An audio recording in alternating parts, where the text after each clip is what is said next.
दोस्तों, आज की कहानी है बिना साली के ससुराल कैसा। कहानी पसंद आए तो वीडियो को लाइक और सब्सक्राइब जरूर करना। हूँ तो आ गई भागवंती।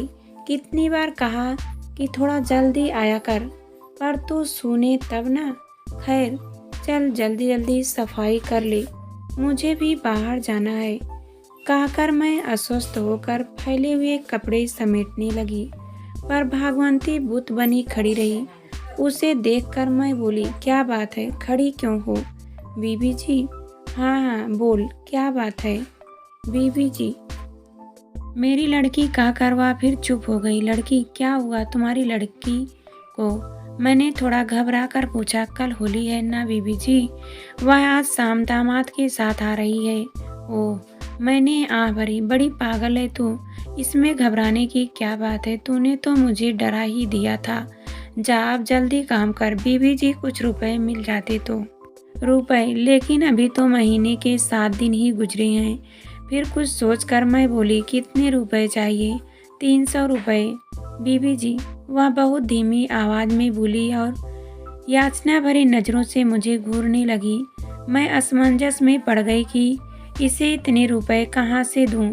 सोचा मना कर दूं, पर उसकी याचना मिश्रित आशा परक नजरों से मुझे ऐसा करने से रोक दिया। मैं कोठी वाली बीबी जी थी, पर मेरा हाल भी रेशमी पर्दे वाले उस घर की तरह ही था, जिसके अंदर गरीबी अपने पूरे साज श्रृंगार के साथ दुल्हन बनी बैठी थी।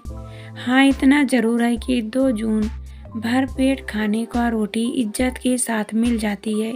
ससुर जी मरने से पहले कोठी बनाकर मेरे नाम कर गए और मैं कोठी वाली बीबी जी बन बैठी।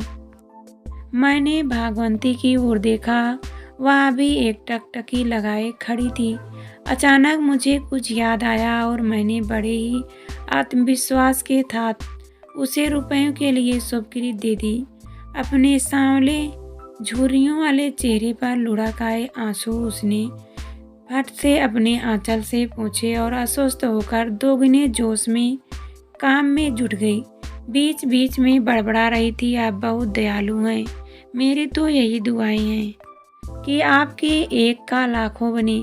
मैं चुपचाप पलंग पर लेट गई और आंखें बंद कर 20 बरस पुरानी बातों में खो गई। तब मैं बहुत छोटी थी। बड़ी दीदी शादी के बाद पहली बार ससुराल में होली के अवसर पर आ रही थी। 2 दिनों पहले ही पिताजी के ऑफिस में चिट्ठी आई थी और उन्होंने एक क्षण भी जाया न करके अग्रिम वेतन व साइकिल के लिए अर्जी दे दी थी। काफ़ी दौड़ धूप व सिफारिश के बाद दूसरे ही दिन अग्रिम वेतन व साइकिल प्राप्त करके वे ऑफिस से जल्दी घर आ गए थे। उस दिन माँ पिताजी दोनों ही खुश थे। माँ ने शाम को सामान की लंबी लिस्ट पिताजी के सुपुर्द उनकी साइकिल पर बड़े बड़े 2 करीने से टांग दिए। पिताजी के जाने के बाद माँ छोटी दीदी को समझाने लगी, कल गुड़िया आ रही है, सीमू घर चमका दे। हाँ, अलमारी के पेपर भी बदल देना, वरना जीजाजी कहेंगे कितनी गंदी है मेरी साली। मेरे भाई ने मुंह थोड़ा टेढ़ा करके नाटकीय अंदाज में कहा तो सभी हंस पड़े।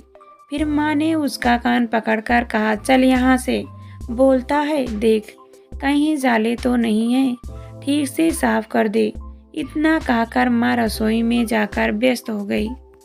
रात काफ़ी देर तक हम लोग दीदी की बातें करते सो गए, पर माँ पिताजी जाने कितनी देर तक खुसुर फुसुर करते रहे।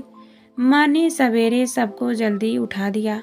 सब लोग नहा धोकर तैयार हो गए। माहरी अपनी साड़ी समेटे हंसती हुई आंगन धो रही थी और माँ ना जाने उसे क्या क्या निर्देश देती जा रही थी। हम सब की निगाहें द्वार पर टिकी थी, क्योंकि ट्रेन आने जाने की सूचना पिताजी से मिल गई थी। एकाएक एक तिपहिया स्कूटर घर के पास आकर रुक गया। दीदी स्कूटर से उतरी। वे पहले से बहुत सुंदर लग रही थी। मुझे देखकर वे मुस्कुराई, फिर भागकर मेरे गले थपथपाते हुए बोली, क्या मुझे पहचान नहीं रही हो क्या? फिर वे मेरा हाथ पकड़कर अंदर आ गई। अंदर आकर माँ पिताजी ने उन्हें कलेजे से लगा लिया। उनकी आंखें खुशी में भर आई, आंसू छलक आए। हम सब दीदी को घेर कर बैठ गए। सारा दिन धमाचौड़ी होती रही। घर खुशियों से भर गया था। घर में अच्छे अच्छे पकवानों की महक चारों ओर फैल गई थी। उस दिन होली में बहुत मज़ा आया था। एक एक करके कभी समूह में पड़ोसियों रिश्तेदारों का आना जाना और होली का हुड़दंग मैं आज तक नहीं भूल पाई। अगले दिन दीदी को जाना था। माँ और पिताजी परेशान से लग रहे थे। आंगन के एक कोने में माँ ने पिताजी को बुलाकर कुछ कहा तो उन्होंने जल्दी से सिर हिला दिया, जैसे उनकी समस्या का समाधान हो गया हो। मैं तब छोटी थी तो क्या, पर सब कुछ देख रही थी, लेकिन समझ में कुछ नहीं आया। माँ ने छोटी दीदी को रसोई में बुलाया और उनके कानों से सोने की छोटी छोटी बालियाँ पिताजी के हाथ पर रख दी। वे तत्काल बाहर चले गए और फिर कुछ घंटों बाद फलों की टोकरी व मिठाई के डिब्बे लेकर रिक्शे से उतरी। दीदी ने हमें प्यार किया, रुपए दिए और माँ के गले लग कर रो पड़ी। फिर पिताजी ने उन्हें आशीष देकर विदा किया।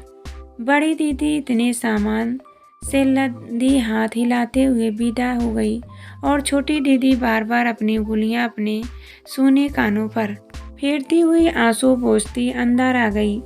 माँ ने उन्हें प्यार से देखा और स्नेह भरे स्वर में कहा, नहीं ला दूंगी। सीमू हैसियत से ज़्यादा दे देने के बाद भी कुछ और देने की चाह लिए माँ काफ़ी शांत हो गई थी।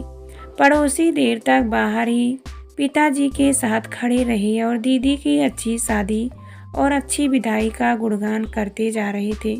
पिताजी के चेहरे पर संतोष का भाव होता जा रहा था। काम हो गया बीबी जी, कहते हुए भागवंती ने तंद्रा तोड़ी तो मैं हड़बड़ा कर उठ खड़ी हुई और राखी पर मिले 500 में से 300 रुपये उसके हाथ पर रख दिए। उसकी आंखों की चमक ठीक माँ की आंखों की चमक की तरह ही थी। मैं मुस्कुराई कि आज फिर ममता की छाव में सब कुछ लूट कर ले जाने वाला प्यारा डाकू आने वाला है, जिसके स्वागत में खुशी से समाती जाती हुई भागवंती को मैं खिड़की से देर तक निहारती रही। तभी किसी ने मेरा आंचल खींचा और तब मैंने पलट कर देखा तो मेरी 5 वर्षीय बिटिया पल्लू पकड़े मुस्कुरा रही थी। मैंने उसे प्यार से हवा में उछाला और प्यार भरा डाकू कहते हुए सीने से लगा लिया।